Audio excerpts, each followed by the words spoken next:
특히 이제 오늘 저희가 특별하게 자리를 준비한 게 우리 대표님께서 오마이뉴스 우리 김종훈 기자와 함께 출연하기 원하셨다 제가 들었습니다. 특별히 감사함을 전하고 싶었다 이렇게 들었는데요.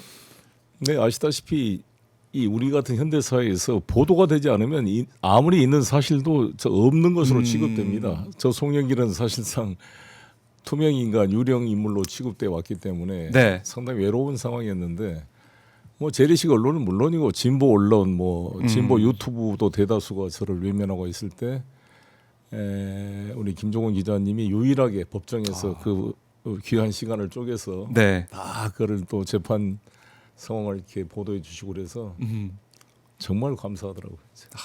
잊지 못할 것 같습니다. 잊지 못할 것 같다. 그래서 오늘 김종훈 기자를 특별히 또 함께 모셨는데요. 자, 김 기자. 우리 김종훈 기자가 법조 기자로서 정말 중요한 재판 또 우리가 꼭 알아야 될 그 재판 결과를 계속 취재를 하고 있는데 이게 이번에 저희가 이제 기사를 보니까 2024년 4월에 송영길 전 대표의 공판 현장을 취재해서 그대로 보도를 했는데 이게 물론 이제 그 공판 현장 기사도 뭐 다른 데도 뭐 나오긴 했지만 달랐습니다. 달랐고 정말 진실을 그대로 보도했다라는 생각이 저는 들었는데 어땠습니까? 그때 보도할 때? 그러니까 저도 그 대표님 23년에 처음 그 검찰에 혼자 가가지고 나를 구속해라 했을 때 그때부터 저도 현장 봤습니다. 예. 그 사이에 1년 동안 그때는 이제 검찰의 시간이었으니까 그때는 그냥 공소사실만 알고 있고 기존의 그렇죠. 언론에서 나온 문법대로 굉장히 비판적으로 봤어요. 비판적으로 보고 가서 현장 들어가가지고 네. 과연 무슨 얘기를 하나 해서 들어가서 봤었어요. 그게 4월부터 들어가서 봤었는데 제가 첫 공파부터 느꼈던 감정은 뭐냐면요. 이상했어요. 검찰이 공소사실대로 해가지고 그걸 풀어냈어야 되는데 예? 거기 현장에 왔던 그 4월 15일이에요. 24년 4월 15일인데 그날 네. 국토부 직원들이 왔었거든요. 근데 국토부 직원들이 검찰이 공소사실대로 해가지고 이야기를 풀어내야 되는데 아니 공소사실대로 검찰 증인으로 나왔는데 공소사실과 완전히 완전 기존의 상식과는 기존에 알려진 내용과는 상반되는 얘기를 하는 거예요. 그래서 뭐야 이거 무슨 일이야 해가지고 그때부터 이상함을 느껴서 예. 봐야겠다는 생각이 들었던 거예요. 그게 바로 가장 결정적이었어요. 그냥 이상했어요. 이상했어요. 네. 그 자체가 딱 가서 이상했습니다. 그래서 이상했어요. 첫 공파부터 이상해서 뭐야 이거 뭐야 하면서 봤던 거예요. 그게 저도 2년이나 보게 될 줄은 몰랐죠. 그렇게 말합니다. 이상했다. 그러니까 이게 그동안 이 검찰의 시간 언급하셨지만은 검찰의 이제 수사 내용 뭐 그대로 그것만 거의 일방적으로 언론이 이제 보도가 되는데 재판은 다르지 않습니까? 재판에서 진실이 하나하나 드러나는 그 현장을 김종훈 기자 보고 이거 진짜 이상하다. 그럼요. 이거 뭔가 이상한 게 있다. 그래서 그때부터 관심을 가졌다. 그러니까 재판을 보지 않고서는 그 재판 보도를 진실된 보도를 보지 않고서는 알 수가 없는 이 내용이 시청자분들도 아시겠지만 저를 이제 돈봉투 사건으로 처음에 저를 이제 기소를 했잖아요. 네. 돈봉투 사건을 보니까 조사를 다 했는데 이정근 씨의 3만 개 녹음 파일 중에 송영길이 뭐 돈봉투를 지시해라고 했거나 뭐 네. 협의했다는 내용이 하나도 안 나왔어요. 그러니까 이제 또 자기들끼리 이야기해도 내 이야기가 안 나와요. 자기들끼리 얘기를 윤관석 의원이나 뭐 강래구 이정근 이분들이 녹취록이 많이 나왔는데 거기에서도 네. 송영길 후보가 지시를 했어. 내가 보고를 했어. 우리가 준비해야 돼. 예. 후보가 걱정하고 있어. 뭐 이런 내용이 하나도 안 나온 거죠. 그러니까 검찰이 당황해서 조사해보다 안 되니까 이걸로 구속시키는 어렵겠다 싶어서 네. 먹사연을 이제 턴 거죠. 먹사연.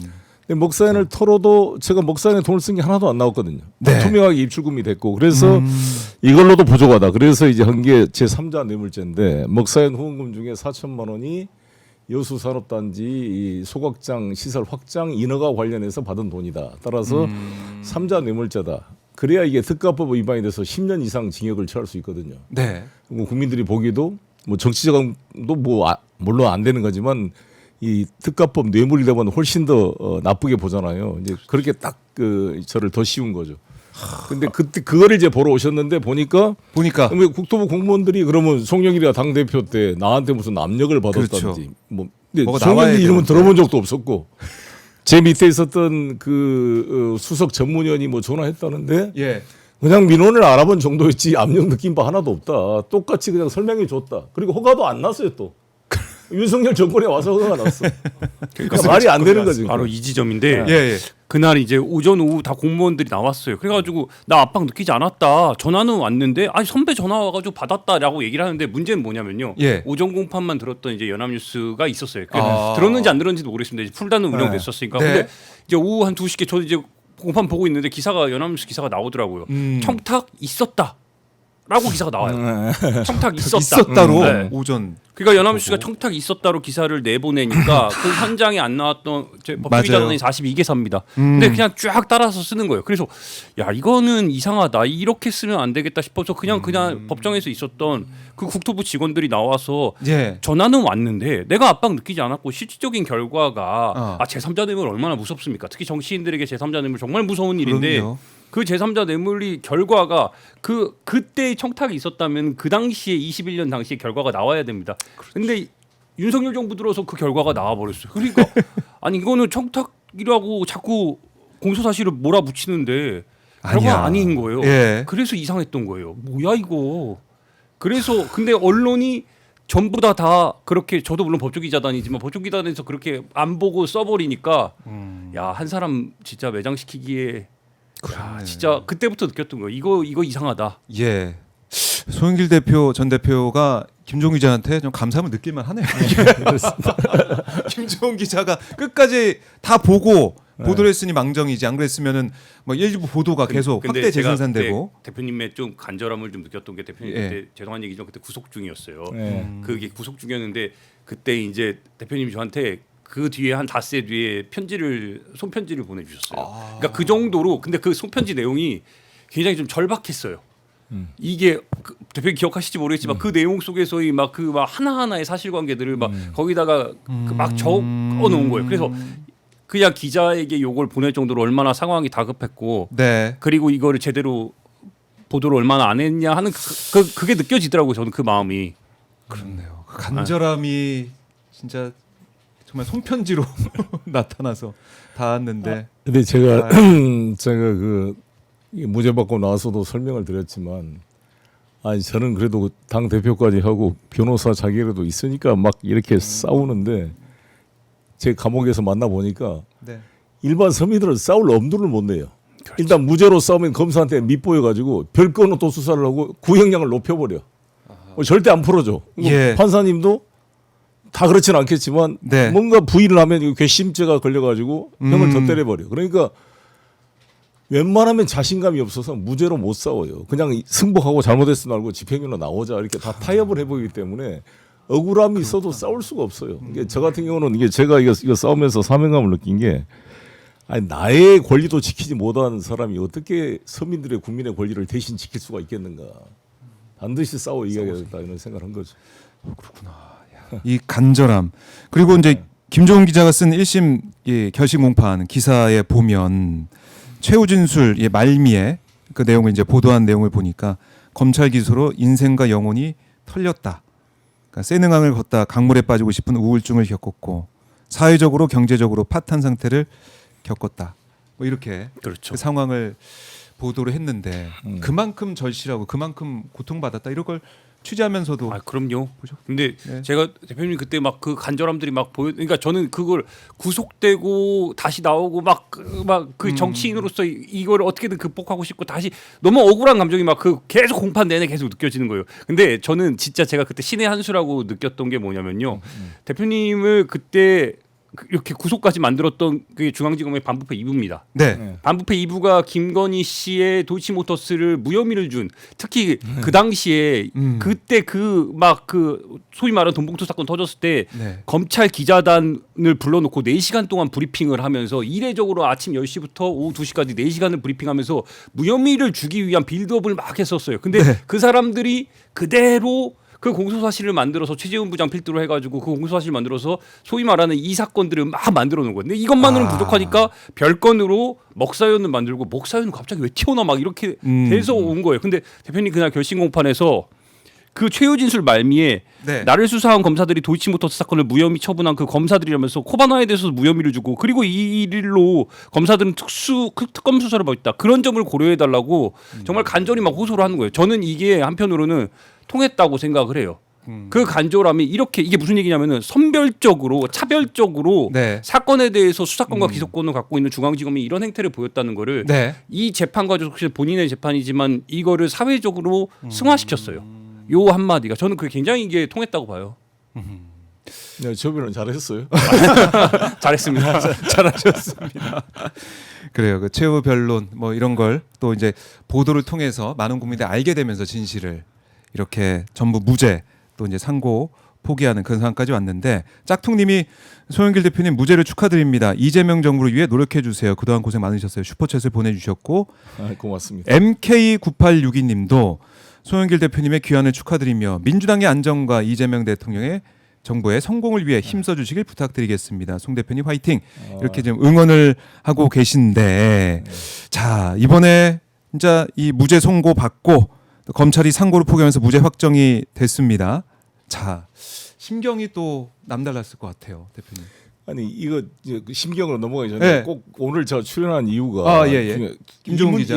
김문정 기자 같이 온 이유가 이겁니다. 네. 지금 국민의힘 논평이나 뭐 나경원, 주진우 뭐 이분들 논평을 쭉 보니까 첫 번째는 송영길이가 절차상으로 무죄가 된 거지 실체적으로는 유죄 아니냐 이런 이제 비평. 위법한 뭐 증거 수집 이런 것 두 때문에. 번째는 이번에 상고 포기한 게 외부 압력에 한 게 아니냐 이 두 가지를 주로 이제 야당에서 지적한 것 같습니다. 네.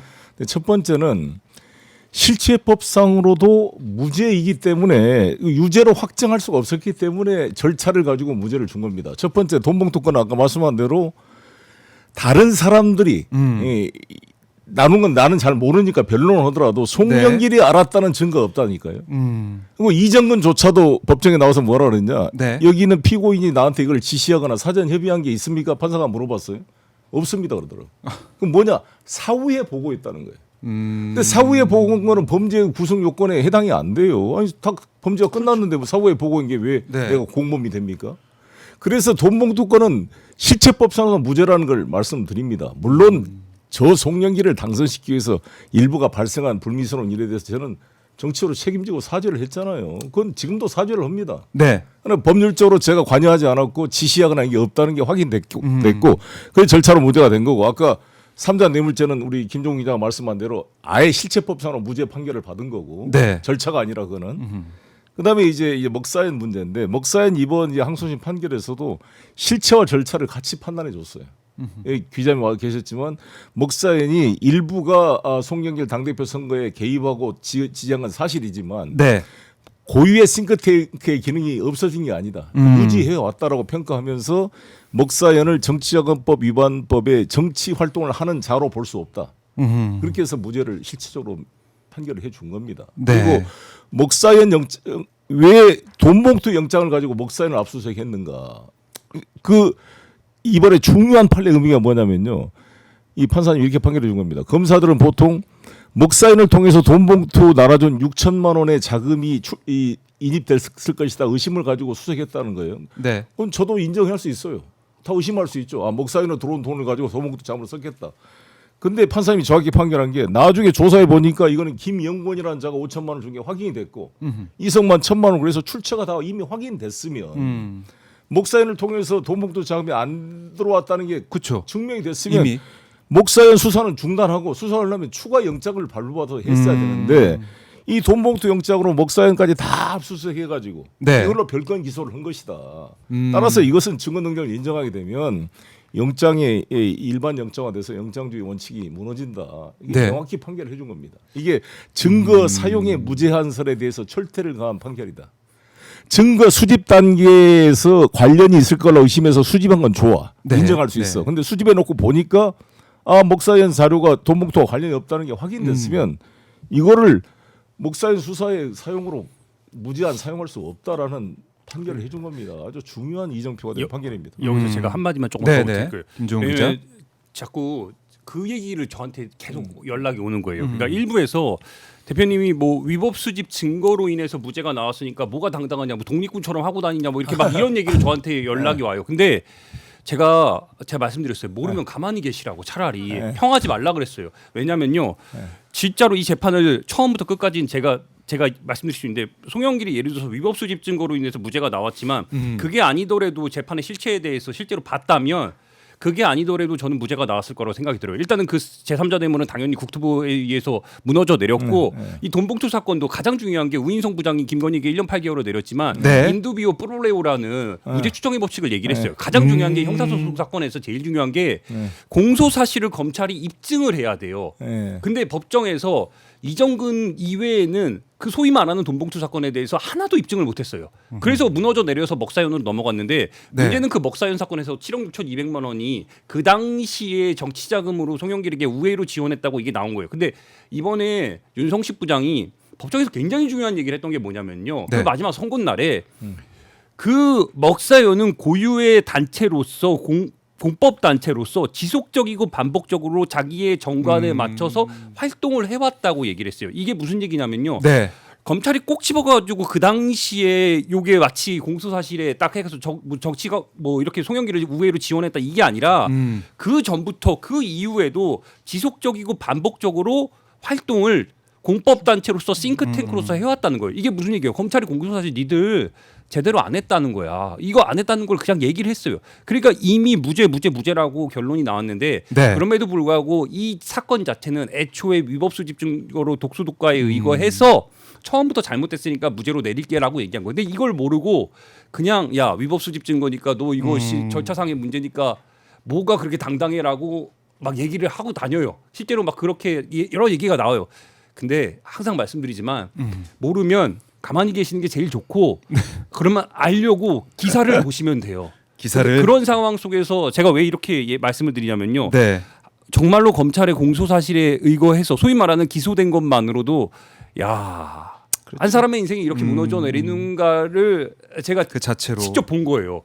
그래서 이거는 어떻게든 극복해서 이걸 알려야겠다는 생각이 제가 그 법정에서 네. 계속 들었던 거예요. 너무 고맙습니다. 그래서 우리 국민 여러분께서 생각할 때 송영길이 뭐 서정욱 변호사인가 아무튼 보수 유튜버들이 나를 아주 폄훼하면서 송영길이 목사인을 통해서 돈을 뒷돈으로 빼돌렸다 이렇게 공격을 했는데 이번 검찰 수사에서 밝혀진 바로 송영길이 집 한 채 없이 이 전세 아파 살고 금부채 하나 없더라. 다 뒤져도 현금 한 다발 안 나오더라. 이게 확인이 된 거고 저도 그 목사인 후원을 지금도 하고 있다니까요. 네. 그 목사님 지금도 존속하고 있어요. 15년째.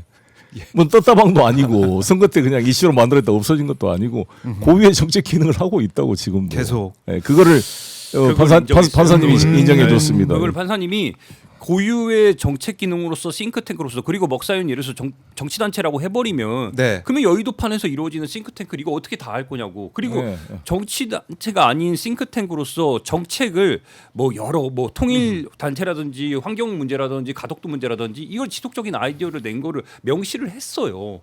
말도 하고. 근데 이걸 다 무시하고 야 공소사실 에 대해서 검찰 공소사실 이거 위법 수집 증거로 해서 무죄 난 거잖아. 이것만 강조를 하는 거예요. 네. 그래요. 오늘도 이건 뭐 여러 가지 논란이 불거져오고 확대 쟁생산 하려는 게 있는데 이걸로 정리가 좀 네. 되길 바라겠습니다. 네, 감사합니다. 네, 오늘 이 시점으로 정리가 되길 바라겠고요. 자, 사실은 이 지금 송영길 대표 이렇게 나와 있지만은 이 자체 무죄를 선고받고 이 나와 있는 자체가 국민들이 볼 때 검찰의 어떻게 보면 정치적인 수사 그걸 좀 이겨내고 돌아왔다. 그래서 더 이제 반갑고 예, 기뻐하시는 것 같아요. 내일처럼. 정말 쉽지 않는 싸움입니다. 네. 이게 생각해 보면 저도 기적 같은 일인데 여러분 격려해 주신 여기 시청자 여러분께 진심으로 감사를 드리고 네. 일반 서민이나 공무원들 한번 구속되면요 생계가 다 끊어지죠. 변호사비 들어가죠. 친구들 다 관계 끊어지죠.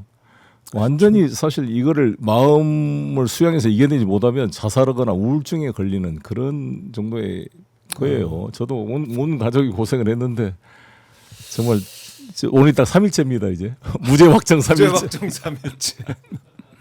오늘 그렇네요. 제 아들이 로스쿨 졸업을 해요.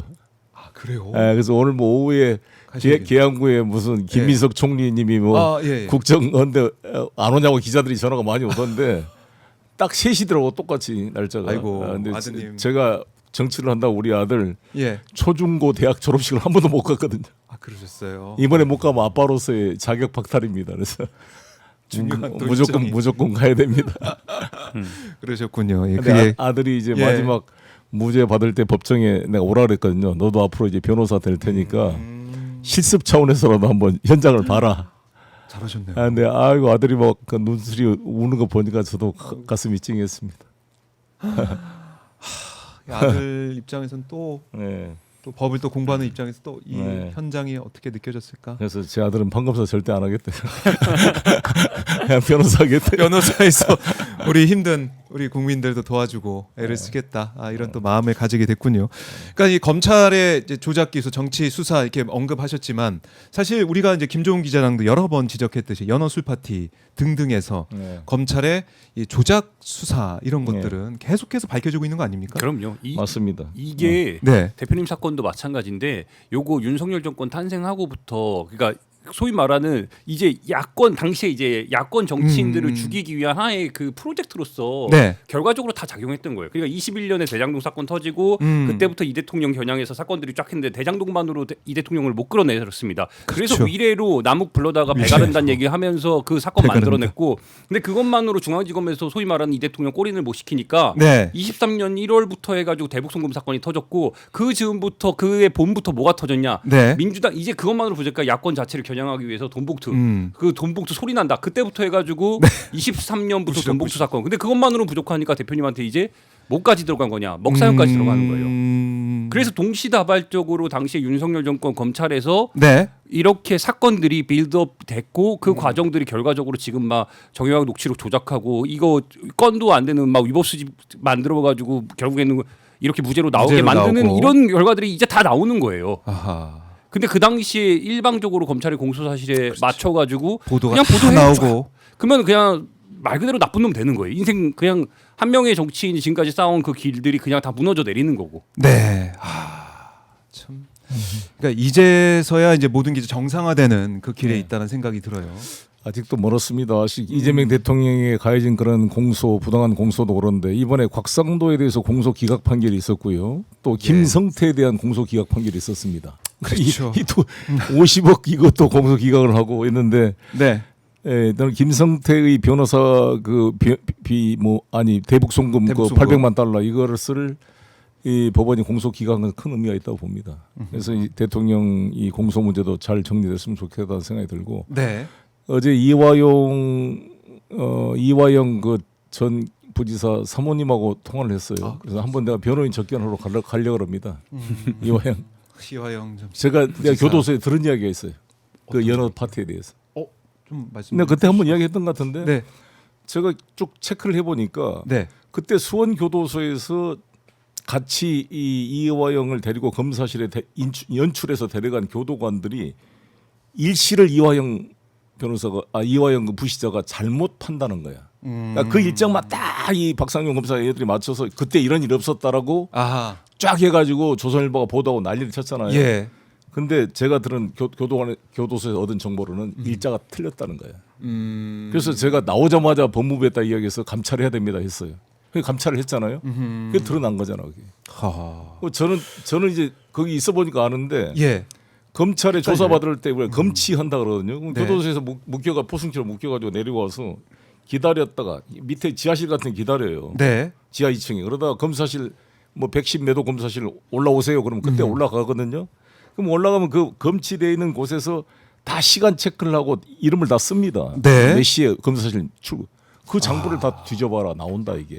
맞아요. 그렇게 내가 보면은. 법무부에 제보를 했죠. 그래서 감찰이 돼서 이게 나온 겁니다. 그래서 제가 이번에 곧 시간 빨리 내서 이화영 그 부지사를 제가 접견해 볼 생각이고요. 또 억울하게 지금 대법에 지금 걸려 있는 우리 김용 김용 전 동지도 원장. 정말 이거를 무죄 파기가 될 수 있도록 제가 이제 뭐 노력할 애쓰시는데. 생각입니다. 제가 이제 풀이가 됐습니다. 이제 변호사로서 이제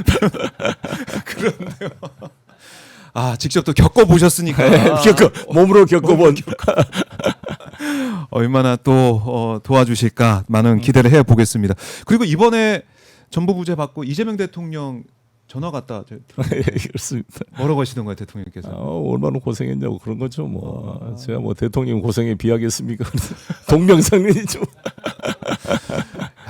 얼마나 또 좋으셨겠습니까? 네. 동병상련 마음으로. 네. 그러니까 이 지난 대선 때 함께 뛰었던 네. 그 기억이 아직도 생생하거든요. 그렇습니다. 함께 손잡고 뛰었던 그 모습이 생생한데. 근데 좀 감옥에서 너무 그래도 기분이 좋았던 거는 네. 이재명 대통령 당선되고 되니까 그래도 뭐 그때부터는 내가 보서가 안 나가도 좋겠다 그랬어요. 아 뭐 여기 감옥에 있어도 뭐 아무 그 전까지는 막 하루도 나가서 이 검찰 독재를 좀 무너뜨린데 이제 뭐한 하루 힘을 보태고 싶은 네. 마음이 간절했는데 딱 이기고 나니까 이제 네. 야 이제 보석 하는 소리 다노스 안 됐어요 그 뒤로 풀어줄라면 풀어주고 말라면 말을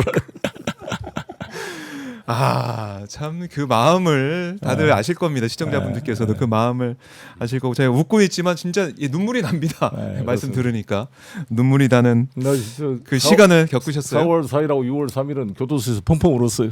4월 4일 윤석열 8대0 탄핵 인용과 6월 3일 이재명 당선. 아이고 참 이런 송영길 전 대표가 직접 몸으로 겪은 이 사안 이런 일들이 다시 발생하지 않기 위해서 예. 우리가 노력을 해야 된다. 정치권도 마찬가지고 네. 언론도 마찬가지고 네. 우리 사회도 마찬가지인데 살아있는 기자. 살아있는 김종훈 기자님. 예. 뭐 제가 뭐 상을 하나 나중에 줘야 될 것 같아요. 그러니까 또 한 사람의 인생을 또 네. 우리 대한민국 이 정의를 또 살린 김종훈 기자 네. 함께하고 있습니다. 네. 그래서 송영길 대표와 함께 이제 기쁨의 또 시간을 가질 수가 있는데 자 이제 김 기자 이 검찰의 이제 개혁 뭐 이것도 앞으로 우리 과제가 남아 있고 그럼요. 그리고 네. 계속 재판 과정도 쭉 지켜봐야 될 것 같은데 끝으로 못다한 말씀 있거나 꼭 하실 말씀 있다면 듣고 저는- 제가 잠깐 보내드리겠습니다. 저는 실은 대표님 그 무죄 선고 나오고 네. 확정됐을 때 어떤 느낌 들었냐면요. 저 솔직히 홀가분했어요. 홀가분했다. 네. 저한테는 예. 일종의 내가 처음에 그 이상한 감정 느끼고 나서 어. 그 이거 좀 의무감이 들었어요. 나 이거 좀 끝까지 봐야겠다는 의무감이 들었고 실제로 끝까지 그 의무감을 저를 이끌었던 건 뭐냐면요 이상함이었거든요. 네. 그 이상함이 언젠가 밝혀질 거라고 생각이 들었고 그 이상함대로 저는 그 느낀 그 감정이 언젠간 털어낼 거라고 생각했어요. 근데 딱 무죄가 확정되는 순간 아니 그러니까 내가 당사자도 아닌데 네. 홀가분하더라고요. 그래서 내가 어떤 마음이 들었냐? 이제는 내가 법정에서 송영길이라는 정치인을 봤던 이제 끝났어요. 이제 제 역할은 다 끝난 거예요. 그러니 대표님이 그때 결심해서 본인 스스로 뭘 얘기했냐면은 막 억울함을 막 피력하면서 나 이제 정치인으로서 우리 사회의 공적인 일을 위해서 역할을 하겠다고 막 그걸 하는데 이제 거기부터는 이게 저는 제 역할은 끝났으니까 네. 이제 마음껏 펼치셨으면 좋겠다는 생각이 들었던 거예요. 그게 제가 개인적으로 느꼈던 지난 3년 동안의 소회입니다. 눈물 납니다. 감사합니다. 자 김종훈 기자 네. 앞으로도 취재 활동 저희가 계속 지켜보겠고 저는 또 재판 들어가서 여기 바로 가야 돼서 네. 여기 기자님 또 예. 뭐 윤동주 시인 그 길 설명 있잖아요. 거기 네. 우리 아들 딸 되고 참여하려고 그러는데 우리 독립의 길 또 그 함께 김종훈 기자 네. 함께 또 가면 좋겠네요. 좀 바로 또 서초동으로 네. 가겠습니다. 아 예. 네. 또 취재 현장으로 김종훈 네. 기자 또 뵙겠습니다. 보내드리도록 하겠습니다. 네, 고맙습니다. 박수로 저희 보내주죠. 예. 고생 정말 많았고 앞으로도 멋진 취재 활동 기대를 하겠습니다.